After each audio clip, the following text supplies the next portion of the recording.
Para kay Mayor Miguelito! Cheers! Cheers!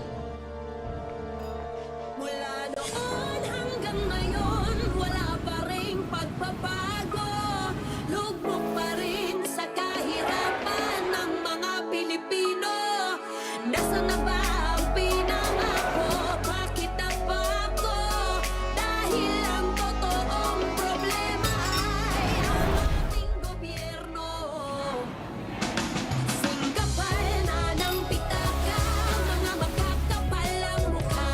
Habang tayo'y binabaha, sila na may nagpagkasasa. Mga pinulong pasimuno, kapangyarihan inapuso. Lagi po nila kami pinangangakuan na aayusin na po, na hindi po magkaroon ng Marami mga... sa amin may mga kakilalang binawian ng buhay, marami sa amin ay pinaha. Nakita natin yung limpak-limpak na perang nakapatong sa lamesa ng mga mambabatas. Sila ang sarap ng buhay nila, tapos kami nahihirapan. Labanan ang korupsyon.